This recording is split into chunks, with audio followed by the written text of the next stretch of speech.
Will Brighton and Hove Albion get only their second ever victory against the Blues, or will Chelsea collect another 3 points on the road?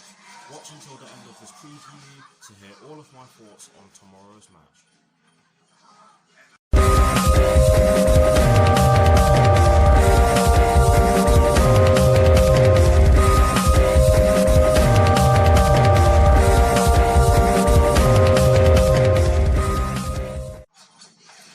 Hello people, welcome to my channel, welcome to another video.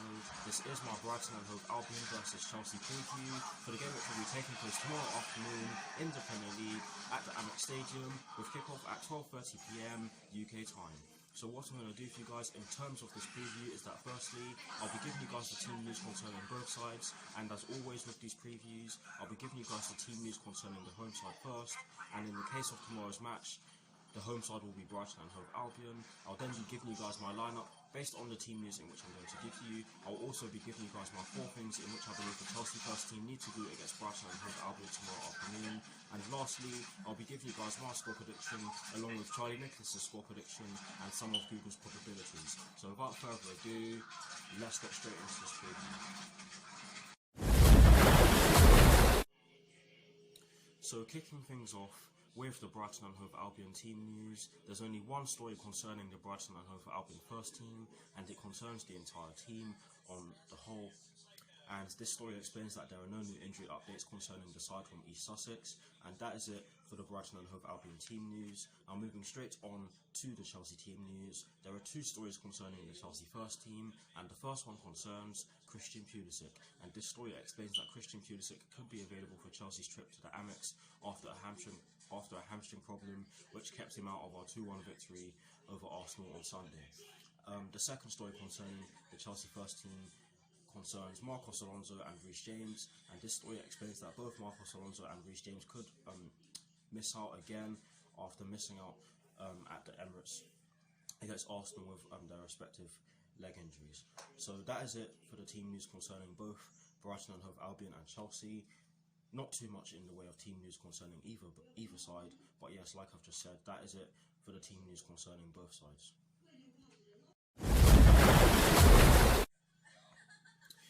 Now for my lineup, and as always, starting off with the formation. Now I've gone with a 4-3-3, and the reason why I've gone with a 4-3-3 because the 3-4-3 has been used in recent games, and it's not really worked.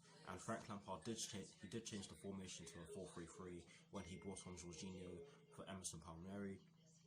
And for that reason, I do believe that we should start with it against Brighton and Hove Albion tomorrow afternoon.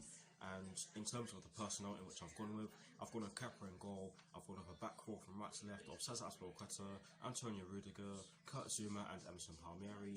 I've gone with a midfield 3 of Jorginho, N'Golo Kante and Mateo Kovacic. And I've gone with a front 3 from right to left of Mason Mount, Tammy Abraham and Christian Pulisic. So that is the lineup that I've gone with.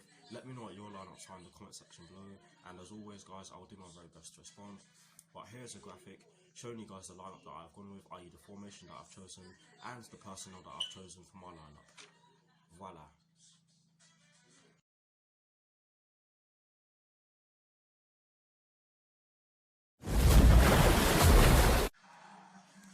Now for my 4 things in which I believe the Chelsea first team needs to do against Brighton and Hove Albion tomorrow afternoon. The first thing in which I believe we need to do against Brighton and Hove Albion tomorrow afternoon is that we need to stop the ball from reaching their strikers, and in addition to this we need to press them as soon as they start moving the ball. I did some research on this and I found out that Brighton and Hove Albion can play in a number of formations. They can use a 3-5-2, they can use a 4-4-2, and they've used a few other formations throughout the course of the season so far. And what I found out in a video in which I watched earlier on, before I even made my notes for this preview, is that I found out that when they use a 4-4-2 in particular, Graham Potter instructs their 2 wide midfielders to tuck into the middle so that they can create central overloads, and that will help them, or that can help them. Let me start again. The fact that they create central overloads when they're using a 4-4-2 would allow them to create passes in the middle, which would help them get through defences. And with the way we've been defending in recent games, or in patches of recent games to be more accurate in a way, if that's what they go, if the 4-4-2 is what they decide to use, then I can see us getting destroyed against Brighton and Hove Albion. And I know that sounds really pessimistic, but that's just me being honest. But yes, that is the first thing in which I believe we have to do against Brighton and Hove Albion tomorrow afternoon. The second thing in which I believe we need to do against Brighton and Hove Albion is that we need to take long shots and cross the ball early. Against Arsenal, we did not take too many long shots. It wasn't too great in terms of long shots from us, but that's all I'm going to say from that. And Brighton and Hove Albion, they have been defensively solid in recent games, or in some of their recent games, shall I say. So that's exactly why I believe we need to take long shots, and you guys know exactly what I'm going to say next. And that is that we need to take long shots because it's not guaranteed that we're going to be able to pass our way through them. And the fact that I said that we need to cross early is due to the fact, let me start again. Me saying that we need to cross the ball early is due to the fact that we tend to be slow on the wings. We tend to put the ball into the box very late, and that obviously means that the opposing team gets more time to get back into their shape, and of course that decreases the amount of space in which our strikers have to get on the end of a cross.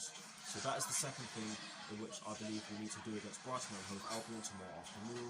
The third thing in which I believe we need to do against Brighton and Hove Albion tomorrow afternoon is that we need to score early and kill the game. We do have an FA Cup fixture coming up on Sunday, and we do have to play Burnley next Saturday at home. And Burnley at home is never an easy game, and we do have Nottingham Forest in the FA Cup third round, and that's not an easy fixture.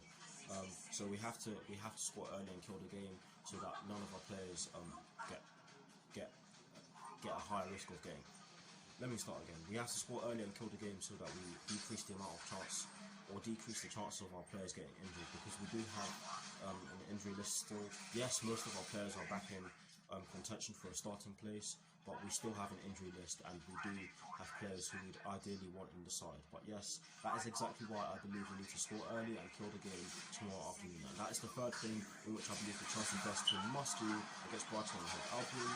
And the fourth and final thing in which I believe the Chelsea first team need to do against Brighton and Hove Albion tomorrow afternoon is that we simply need to get stuck in and be physical. Against Arsenal, you can argue that we were physical, and we gave away a load of fouls, and we got a lot of yellow cards in that game. But yes, if we are to get anything against Brighton and Hove Albion, we have to be physical, because they do have some tall players, they do have some strong players in their team, and if we're sacking to the ball all the time, then they'll cause us problems, because they do have, like I've just said, they do have tall players, they have players who are athletic as well, they have players who are technical, so we have to be physical to help us counter that. And I do believe we can be that sort of side. But yes, those are the four things in which I believe the Chelsea first team need to do against Brighton and Hove Albion tomorrow afternoon. Let me know what your four things are in the comment section below, and as always guys, I will do my very best to respond. Now getting straight into the last section of this preview, which is of course the prediction section. And starting off with Charlie Nicholas's score prediction, he has gone with a 2-2 draw. And the reason why he has done so is because he believes that Chelsea still have a decent amount of quality. They walked away from Arsenal chuffed to bits, as they never really played well apart from upping it for the last 20 minutes. Frank Lampard changed it, and they pushed and pushed. They are getting really good results. Even when they played very well at Manchester City and lost, the signs were still promising. The way Brighton and Hove Albion are performing at home is really impressive. We saw a bit of a slip up recently against Sheffield United, but they went back to basics against Bournemouth and were worthy winners. Brighton and Hove Albion will go after it, while Chelsea's youngsters will be tired. They had to put in a massive shift in at Arsenal to get the win. Brighton and Hove Albion are very good at home, so I cannot separate them. So that is exactly why Charlie Nicholas has gone with a 2-2 draw. Slightly contradictory again. Sorry for my pronunciation. But yes, I'm just going to let it slide, because you guys know that I don't necessarily agree with Charlie Nicholas anyways. But now moving on to Google's probabilities, and might I say that these are Google's probabilities at the time of recording, so they are of course bound to change. But they have gone with a 26% chance of a Brighton and Hove Albion victory, a 26% chance of a draw, and a 48% chance of a Chelsea victory. Slightly harsh on Brighton and Hove Albion maybe, because they have been playing well recently, and in ways you can say that they've been arguably playing better than us in some of our recent games. But yes, Google do clearly believe that Chelsea are the favourites for tomorrow's match, and I'll say it again, These are Google's probabilities at the time of recording, so they are of course bound to change. But now for my score prediction, and to conclude this preview by doing so, or giving it to you, I've actually gone with a 2-1 Chelsea win. I was speaking to one of my Arsenal friends earlier on today, and I did say that I'm going to go for a narrow win in our game, and I've actually gone with a 2-1 Chelsea win. And the reason why I've done so is because Brighton and Hove Albion are a good side. They are not a side to be messed with. They are not a side in which you'd ever want to underestimate. Yes, they may be in the low half of the table, arguably closer to the relegation zone than where we are in the table, but like I said already, they are not a side in which you'd want to underestimate. They've got some fantastic players in their squad. They've recruited well in ways, and they've been playing really well, particularly at home as well, so they can cause us problems on their day, and if we don't turn up as well, and if we're not careful. However, I think with the way we played in the second half, in particular against Arsenal, I think that we should have enough confidence to get the job done against the Seagulls. But hopefully we plunge our way to victory tomorrow afternoon. Yes, that was another reference to the old sitcom called Miranda. Yes, I'm showing my obsessions here, and in a way I'm showing my age, but yes, that is exactly why I've gone with a 2-1 Chelsea win. Let me know what your score predictions are in the comment section below, and as always guys, I'll do my very best to respond. But that is it for this preview. I hope you enjoyed it. Like, comment and subscribe to my channel if you're new, and I'll see you very soon for some more videos. I'll say it again, I hope we plunge our way to victory. Come on, you Blues, come on Frank Lampard,